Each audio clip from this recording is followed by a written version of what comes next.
povo lindo, sou Graciane Azevedo, sou do ramo da arte, cultura e entretenimento. Breve estarei aqui com o meu programa também. Quero agradecer ao meu amigo Eli e à TV Zona Oeste, o diretor da TV Zona Oeste, pelo convite maravilhoso que ele me concedeu. Hoje vamos conhecer um pouco do universo criativo desse artista multimídia. Poeta, pesquisador, cineasta, psicanalista, músico, folclorista e recordista mundial no campo da literatura. Ufa! Ufa! O que acontece é o seguinte, é a gula da arte, né? Marcelo Goulart é a gula da arte. E quando eu penso que a coisa tá assim enrolada, vem alguém e diz: olha, quero te convidar para isso, dá para fazer aquilo. Então eu acho que eu acabo me envolvendo com muitas coisas. Até agora eu consegui dar conta, e não sei até quando. Mas assim, é uma vida produtiva. Então assim, eu tenho um volume de coisas que estão realizadas, prontas e no entanto não foram distribuídas da forma que merecia, porque não é por mim, é pela própria condição do trabalho o que representa para a cultura nacional. Assim, é uma contribuição para a cidade, é uma contribuição para o país, mas isso a gente sabe que é histórico, porque o Lima Barreto ainda precisa ser distribuído devidamente. Então, eu me sinto até feliz, por assim dizer, de em vida, né, poder ter um livro tombado como patrimônio imaterial do Rio de Janeiro, livro tombado como patrimônio histórico e cultural do estado do Rio de Janeiro, tramitando no IPHAN, e aquela coisa toda com expectativa de disputar uma Unesco e tal, porque é uma pesquisa muito grande, monumental, assim, é um acervo iconográfico muito grande. Eu estou falando especificamente de uma enciclopédia, né, a princípio tinham 6 volumes, agora já estão em 10, eu já escrevi 6, cada livro é gigante, com 500 páginas, é um acervo muito grande, é algo que uma pessoa sozinha eu acho que talvez não tenha feito ainda sobre um gênero musical. E na verdade, além da questão da estética musical, essa pesquisa envolve muitas outras coisas, é um acervo iconográfico gigantesco, é muita imagem rara que pega desde os anos 70 e traz até as últimas consequências de 2021, 2022, então será uma obra, atualmente, se eu parasse agora com os 6 volumes, já seria algo assim grandioso, porque paralelo a esse trabalho com os 6 volumes, que na verdade são 10, eu escrevi um romance que ele tem 1.500 páginas, é o maior romance da história da literatura brasileira de todos os tempos por número de páginas, e é o romance com o maior número de personagens do mundo, porque são mais de 2.000 personagens, é uma coisa assustadora, né? E esse é um dos livros que eu publiquei, o primeiro volume, tem 4 a ser publicado, a própria enciclopédia, que eu já recebi algumas honrarias, prêmios e muitos reconhecimentos, no entanto, ainda não foi distribuído, até porque é um livro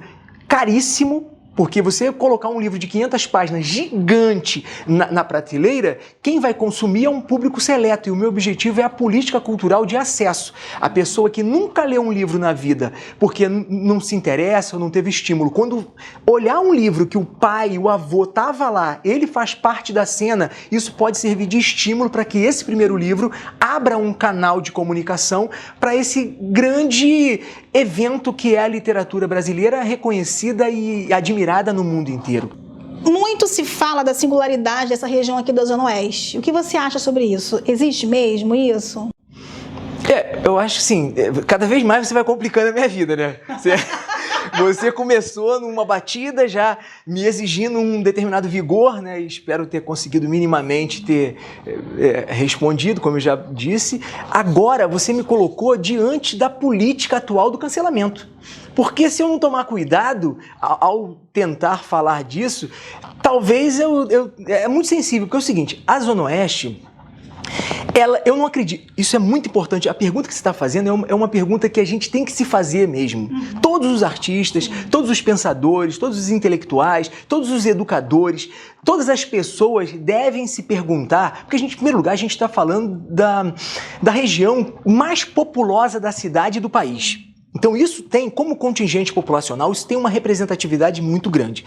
Enquanto plantel artístico, que está tratando de singularidade, tem uma amiga que ela está fazendo uma pesquisa do doutorado e ela me procurou, o doutorado dela é sobre cinema e tal, ela deve vir aqui em algum momento para falar sobre o trabalho dela. Mas ela me procurou e o trabalho tinha esse título, né? A relação da Zona Oeste com singularidade. E aquilo me incomodou, porque eu percebo que algumas pessoas fazem essa... existem dois caminhos aí, eu vou tentar... de uma forma muito cuidadosa, né, perquirir esses dois universos em paralelo. Então eu vou começar por um, onde cabe a resposta imediata, por assim dizer, à sua pergunta. A questão é a seguinte: a Zona Oeste, enquanto um lugar de singularidade, eu acredito que possa existir. Eu não sou capaz de dizer onde está essa singularidade.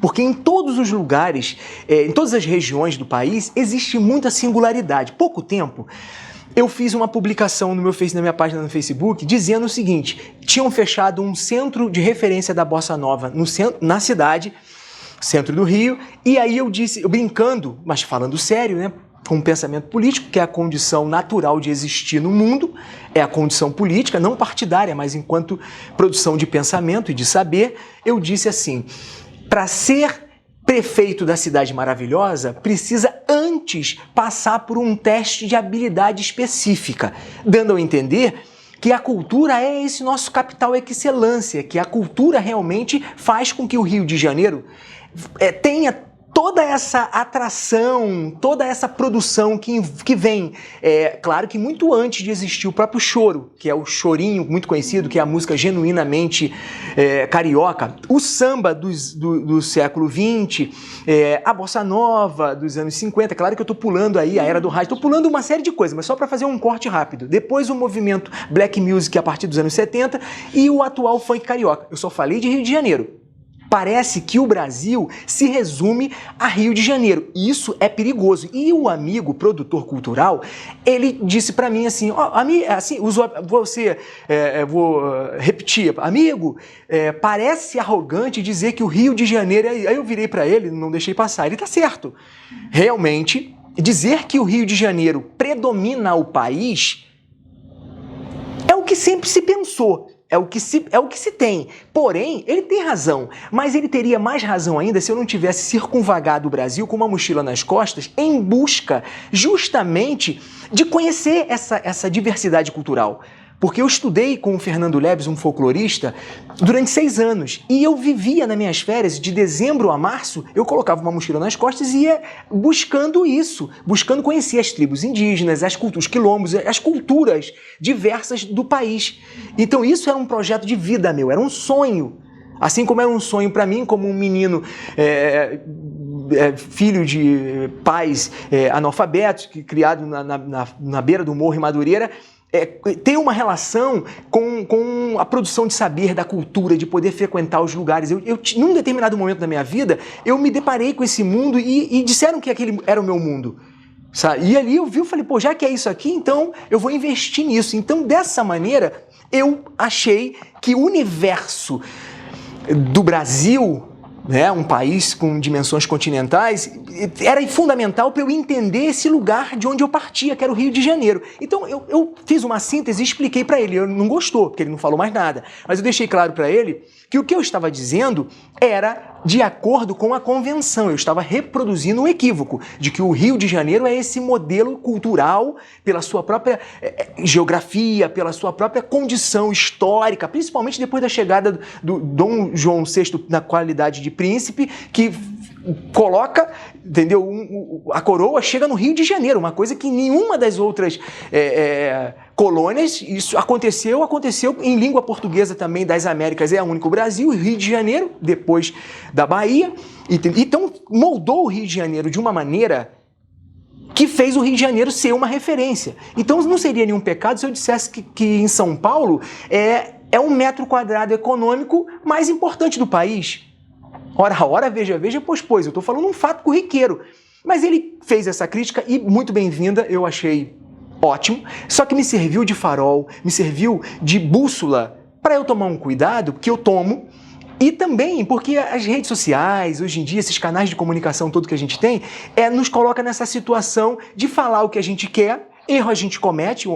Ontem mesmo eu dei uma entrevista e ao invés de falar o nome de uma pessoa, eu troquei. O nome é o mesmo, só que ao invés de eu falar José Joaquim Emérico Lobo de Mesquita, eu falei Joaquim José. Por pouco não saiu um da Silva Xavier. Então, mas tratando-se de Minas, porque eu estava falando do barroco mineiro, que na verdade eu estava explicando minimamente que não existiu o barroco mineiro. Mas eu estava lá numa discussão sobre música, uma coisa...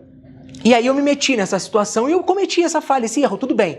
Erro a gente comete, o problema não é o erro. O problema é quando a gente quer fazer uma curadoria que a gente presta um desserviço. Quando a gente pega para falar da Zona Oeste, não para dizer que a Zona Oeste é mais ou é menos. Eu acho que tem que ter uma situação que beneficie equitativamente, sabe? Acho que a gente tem que beneficiar as regiões criando uma equalização, mesmo que a gente saiba que há uma distinção fundamental, geográfica, de privilégio de regiões. Mas do jeito que a gente pensa e age, a gente acaba colocando a situação como se sempre fosse assim. Essa coisa de Zona Sul é uma invenção, não existia Zona Sul. Sim. Morar bem no Rio de Janeiro era morar... Sinônimo de Zona Sul, né? Não é. Então, o Zona Sul não existia, só passou a existir Zona Sul a partir do século XX. E a especulação imobiliária vai começar muito tempo depois. Quem morava na Zona Sul, de Ipanema e de Leblon, muito tempo depois, que eu escrevi o livro sobre o Leblon, aquilo era um areal. Era muito barato morar lá. Ninguém queria morar porque era um rincão, ou seja, era um lugar longínquo. Lá era um lugar que as pessoas não queriam. Só ia morar em Ipanema, no Leblon, quem sofria da doença de peito, chamada na época. Então, por isso que Ernesto Nazaré, um grande compositor do século XIX, ele foi morar em Ipanema. O próprio cientista muito importante foi aluno de Marie Curie, que é o Álvaro Alvim, pai da patronesse das artes, né, Laura Alvim. Foi morar lá também. Por caso dele não foi questão de doença, mas era uma questão com a abertura do centro do Rio. Na verdade é o seguinte, tiveram os chamados aterros. Esses aterros abriu uma avenida beira-mar que facilitou o trâmite entre o centro do Rio, porque morar bem era morar em São Cristóvão. Morar bem era morar na Tijuca, que era o antigo Engenho Velho e também Andaraí Pequeno. Ali era aquela região da Zona Norte, né, que era morar bem, porque a família real estava ali no Paço da Quinta da Boa Vista. Não existia a Zona Sul. A Zona Sul é uma invenção e, fundamentalmente, com o advento da Bossa Nova e do cinema novo, aí sim, aí tornou-se nos anos 50 em diante, a especulação imobiliária aumentou vertiginosamente, porque antes, nos anos 30, anos 40, se tinha uma vida muito... Era como se você estivesse indo para a região dos lagos. Eu estou falando isso tudo resumidamente. Então, quando a gente pega pessoas que combinam milímetros de comparação entre a singularidade da Zona Oeste com a singularidade da Zona Sul. Tudo bem, tem um poder econômico muito centralizado uns anos para cá. Só que é o seguinte, existem particularidades em tudo quanto é lugar. Sendo a Zona Oeste, o sertão carioca, sendo a Zona Oeste essa chamada zona rural, isso, de certa forma, ela passa a ter, porque aquela região também tinha esse lado. A pavimentação, tudo isso foi surgindo. Se você pega a parte iconográfica dos anos 40, os anos 50, você vai ver como tudo começou a se formalizar na Zona Sul também. Só que em um determinado momento privilegiaram uma região, porque praia e tudo mais, e esqueceram de outra. Mas a Zona Oeste também tem suas belezas naturais. A minha preocupação é quando isso está, como eu iniciei falando, no campo da curadoria artística. Quando alguém do campo artístico, cultural, chega e fala, não, porque o artista do centro, ele é mais bem preparado, porque o artista do centro... Não tem isso? Porra, eu tô falando aqui, isso é uma bênção a TV Zona Oeste. Sim, abrir isso, porque... É fundamental. Eu não vou resolver isso, Graciane. Eu não vou resolver, mas eu vou ajudar a problematizar. Outras pessoas virão aqui para discutir esse tema. E esse tema tem que ser permanente, porque é o seguinte, como eu disse, né, a pleiade artística da Zona Oeste a gente não conhece. A gente não é conhecedor do nosso chão. A gente tem um núcleo forte em Campo Grande? Tem. são artistas internacionais dentro de Campo Grande, artistas internacionais dentro de Santa Cruz. Então, ou seja, a gente fala da Zona Oeste como se a gente estivesse falando de um lugar só. E é mentira. Mas você acha que nós somos um pouco culpados disso, assim, Porque, assim, eu tenho uma escola de dança e quando a gente vai pra competição, isso acontecia muito. Depoimento maravilhoso. Ó, não, isso acontecia muito, tem tudo a ver com o que você falou. Quando a gente ia receber o prêmio, aí os jurados falavam assim: nossa, sua escola é maravilhosa, é de onde mesmo? Da Tijuca? Não, de Campo Grande. Nossa, sua escola é de onde mesmo? De Copacabana? Aí, assim, isso me irritou muito, né, no passado. Hoje não mais, é porque as pessoas já conhecem e tal.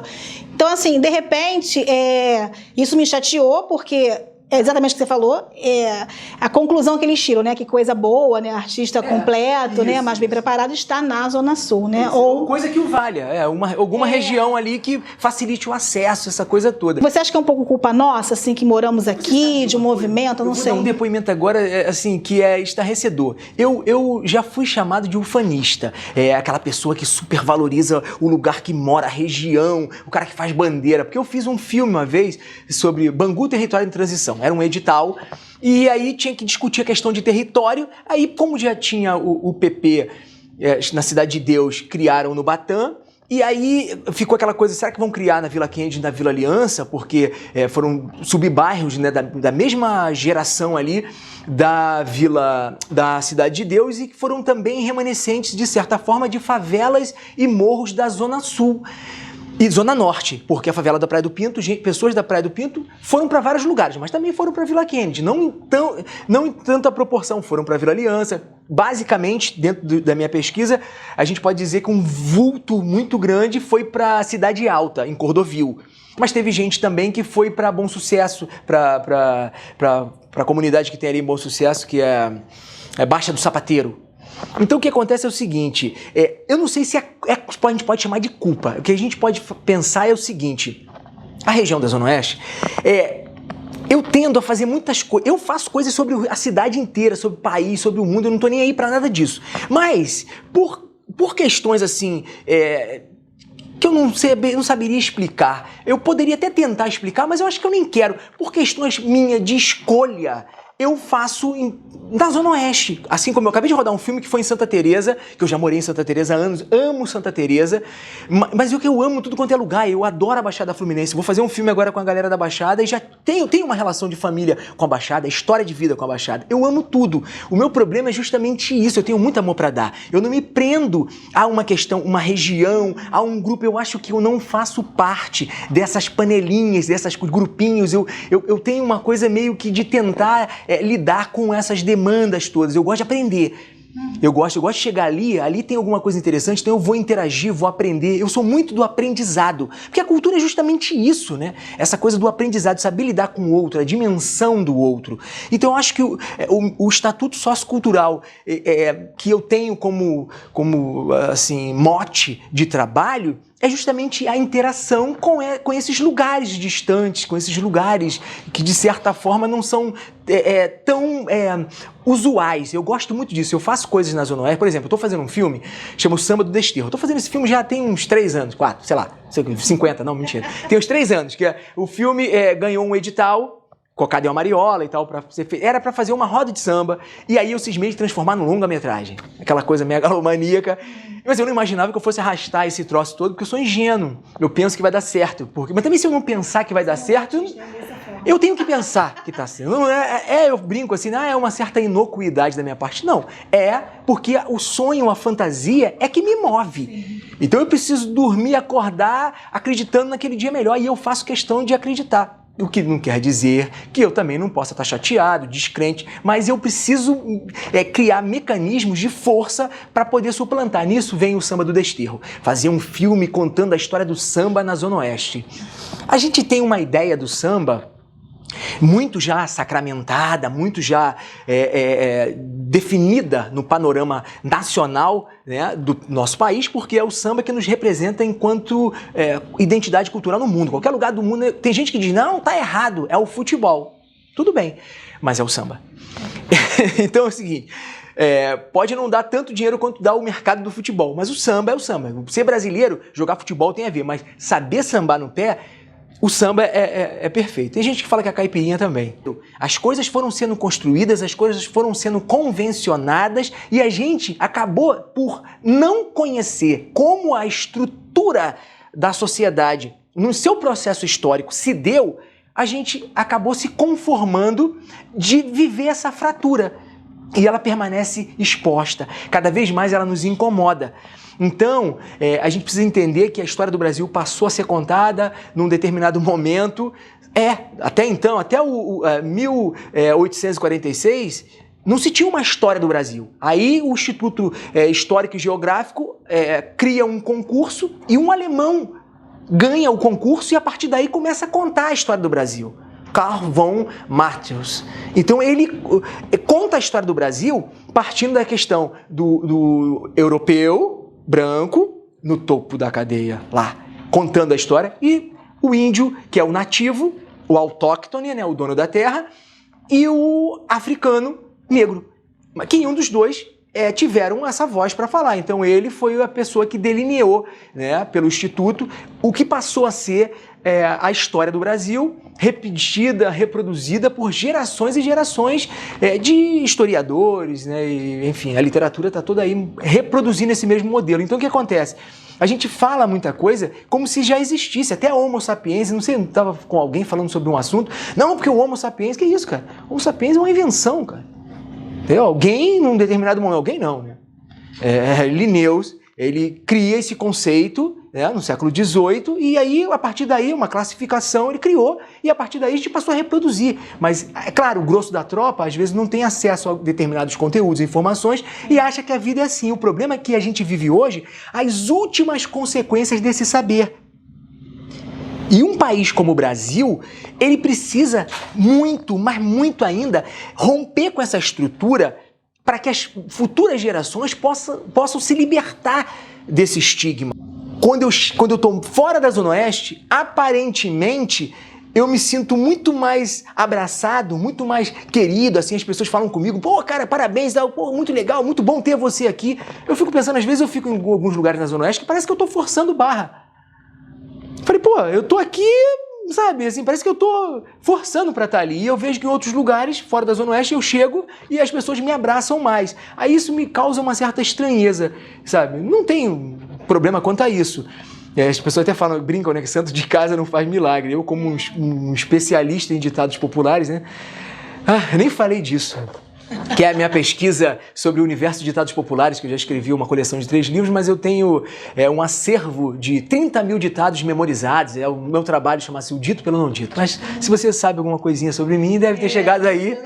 E é que eu até me esqueço. A minha perspectiva é a melhor possível, né? A gente está às vésperas de conseguir, né, o processo, aprofundar o processo de vacinação da população, a gente já está lidando da camada mais sensível. E eu tenho uma expectativa grande, porque não me resta outra opção a não ter, e vou continuar produzindo. Tenho filmes para fazer, tenho coisas para realizar, talvez gravar um disco, um EP, e tenho livros para escrever, muita coisa que fica difícil até, tenho medo de ficar falando, assim, entendeu? Eu tenho medo danado, mas assim, tenho muita coisa para fazer, para realizar, e peço força, energia, luz, saúde para estar, e me cuido, procuro me cuidar minimamente. Dormir muito, eu não posso dizer que eu durma muito, eu durmo muito pouco, mas é intenso, assim, sabe? Dorme quanto tempo? Que sejam 15 minutos, mas é uma profundidade. Mas é isso, tem muita expectativa mesmo, assim, cheio de produções aí em curso, coisas assim, gigantescas, prestes a acontecer, que realmente vai dar uma condição bacana, não só para um direcionamento para mim, escoando a minha produção, mas vai abrir opções de trabalho também, né, para outros amigos, outras pessoas, porque eu sempre penso nisso, porque o meu trabalho sempre abarca outras produções. Então tem muita gente que tá comigo nessa luta, a verdade é essa. Eu amei. Você continua dizendo que você é um cara incrível, inteligentíssimo e muito orgulho. Agora eu vou desconstruir um pouco o que você falou. Muito orgulho dele ser da Zona Oeste. Não, orgulho total. Né? E eu queria te agradecer por essa oportunidade que você nos concedeu aqui para a TV Zona Oeste, né? Foi uma aula aqui, tanta, né? Obrigado imensamente, não tenho que agradecer. Salve a TV Zona Oeste, que está a todo vapor. E eu acho que vai ser um espaço, já está sendo um espaço fundamental para a gente discutir uma concepção global do Rio, do país e do mundo. Eu acho que essa é a dimensão que a gente tem que ter como pauta. E queria agradecer você também, que está aí vendo, né? E fica ligadinho na TV Zona Oeste, porque tem muita coisa boa vindo por aí.